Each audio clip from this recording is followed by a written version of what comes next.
नमस्कार दोस्तों, मैं अरविंद कुमार आप सभी का स्वागत करता हूं आपके अपने चैनल अरविंद कुमार गुरुजी में। दोस्तों, आज हम बात करने जा रहे हैं स्टेट बैंक ऑफ इंडिया के द्वारा एक क्लरिकल जूनियर असिस्टेंट की वैकेंसी निकली है।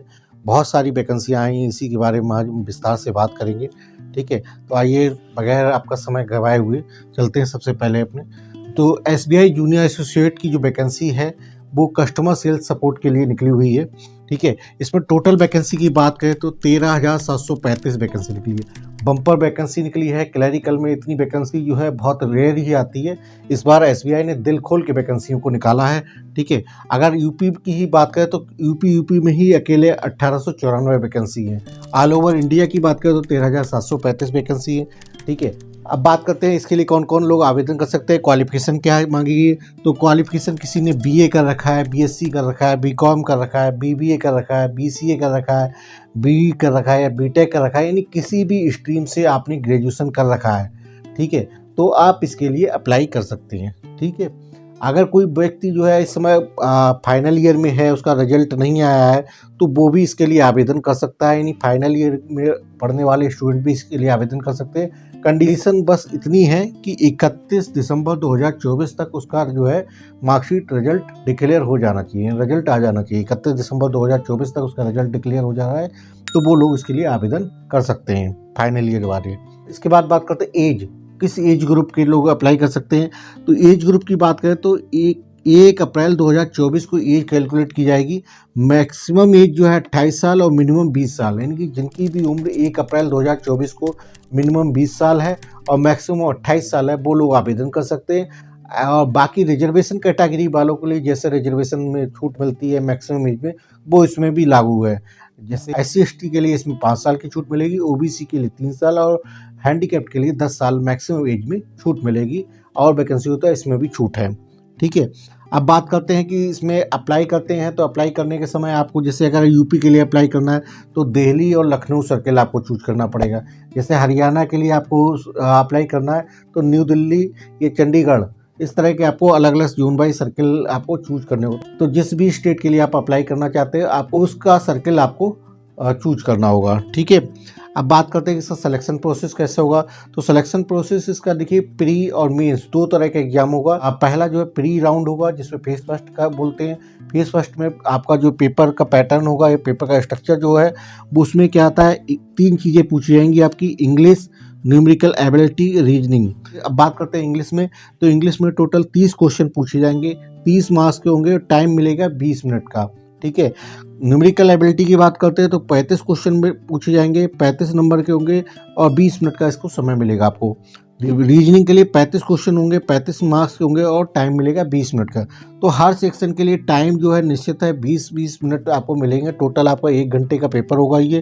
क्वेश्चंस की बात करें टोटल 100 क्वेश्चंस आएंगे। नंबर्स की बात करें तो टोटल 100 मार्क्स के होंगे। हर सेक्शन के लिए इंडिविजुअल अलग अलग टाइम है, तो आपको उसी टाइम में वो उस सेक्शन को आपको सॉल्व करना है।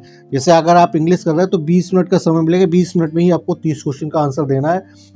जैसे ही आपका 20 मिनट ओवर होगा तो अगले 20 मिनट आपको न्यूमेरिकल एबिलिटी के लिए मिलेगा, जिसमें आपको 20 मिनट का समय होगा, 35 क्वेश्चन आपको सॉल्व करने होंगे। उसके बाद बात करते हैं रीजनिंग के लिए, तो रीजनिंग के लिए भी सेम आपको 20 मिनट का समय मिलेगा और 35 क्वेश्चन आपको सॉल्व करने होंगे उसी मिनट। तो हर सेक्शन के लिए टाइम अलॉटेड है। प्री एग्ज़ाम जो लोग क्वालिफाइड कर लेंगे उनके लिए सेकेंड फेज में आपको जाने का मौका मिलेगा। सेकेंड फेज का जो है मेंस एग्जाम के रूप में जानते हैं।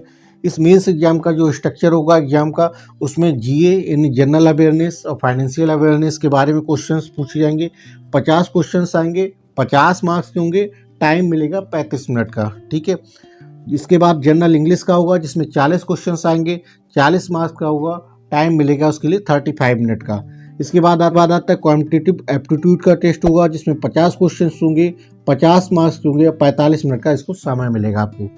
इसके बाद बात करते हैं रीजनिंग का, तो रीजनिंग के लिए भी आपको देखिएगा इसमें 50 क्वेश्चंस हैं, 50 मिनट नंबर के होंगे और टाइम पीरियड का 45 मिनट, 45 मिनट का समय मिलेगा। ठीक है, इसमें भी सेम तरीके का है कि हर सेक्शन के लिए इंडिविजुअल अलग अलग टाइम है। जैसे जीए के लिए 35 मिनट में आपको 50 क्वेश्चन सॉल्व करने हैं, वैसे ही आपको जैसे ही आप ये टाइम पीरियड खत्म होगा वैसे ही आपका जनरल इंग्लिश का टाइम पीरियड शुरू होगा जिसमें 35 मिनट में आपको 40 क्वेश्चन इंग्लिश के सॉल्व करने होंगे। इसके बाद अगला सेक्शन शुरू होगा, 45 मिनट समय मिलेगा, जिसमें 50 क्वेश्चन क्वांटिटेटिव एप्टीट्यूड के आपको सॉल्व करने होंगे।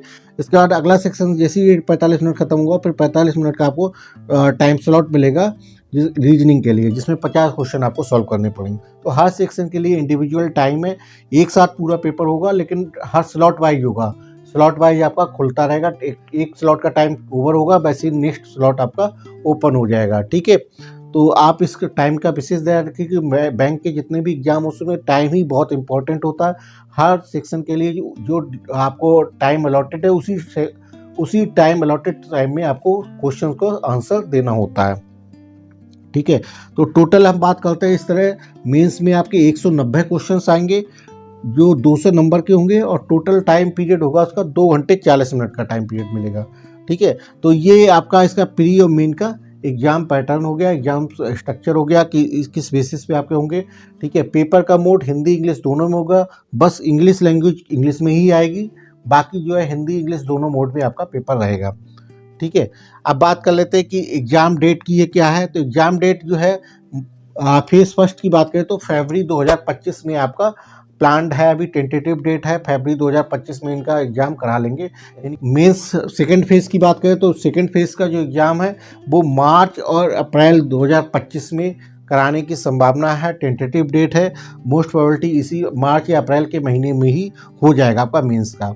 ठीक, अब बात करते हैं सैलरी क्या होगी आफ्टर सिलेक्शन, अगर आप मेंस क्वालिफाइड कर लेते हैं। अच्छा, एक चीज़ और इम्पॉर्टेंट रह गई है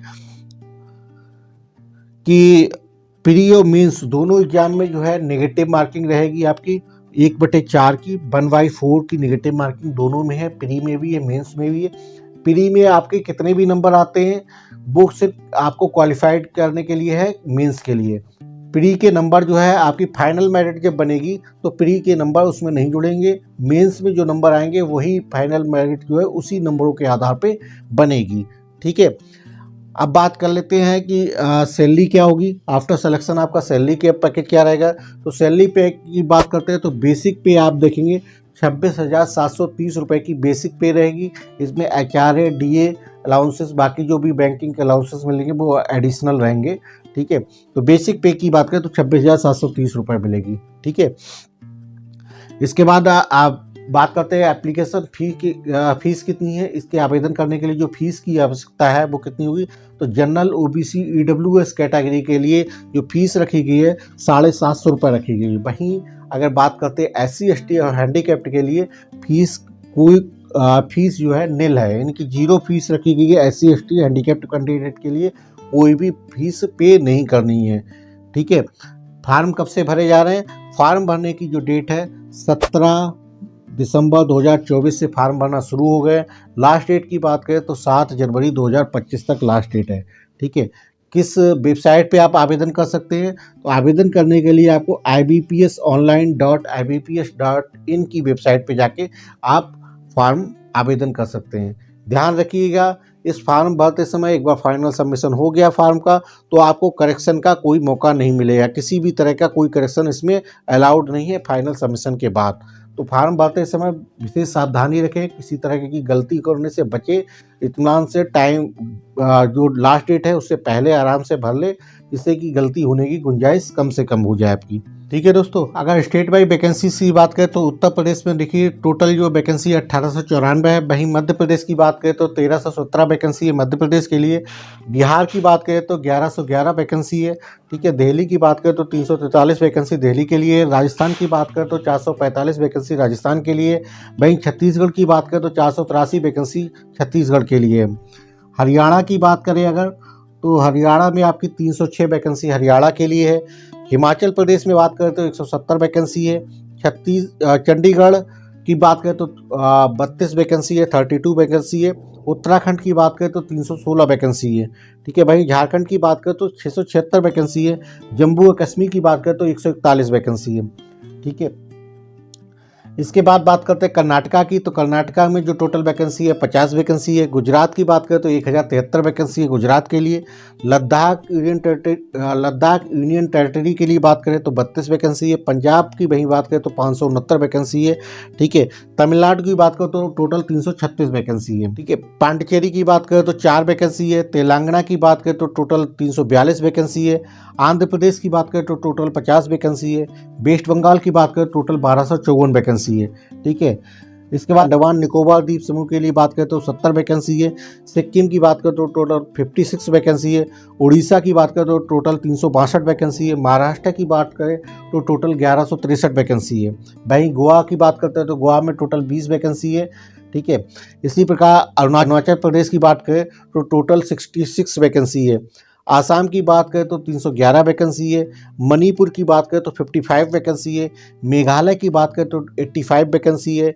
मिजोरम की बात करें तो 40 वैकेंसी है। नागालैंड की बात करें तो टोटल 70 वैकेंसी है।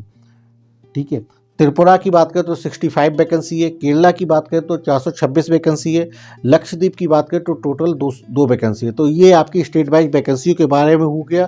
ठीक है। अब इस एग्ज़ाम के बारे में मैंने सारी चीज़ें आपको बता दी है। फिर भी अगर कोई डाउट रह गया हो तो आप कमेंट करके मुझसे पूछ लीजिएगा। मैं आपका आंसर आपके कमेंट बॉक्स में दे दूँगा। ठीक है दोस्तों। बाकी आप लोगों से एक आग्रह है कि अगर आपको मेरी इन्फॉर्मेशन अच्छी लगी हो तो मेरे चैनल को सब्सक्राइब कर लीजिए, लाइक करिएगा, कमेंट करिएगा। ठीक है। फिर मिलेंगे दोस्तों किसी और नए वीडियो पे। तब तक के लिए धन्यवाद आपका, बहुत बहुत धन्यवाद आपका।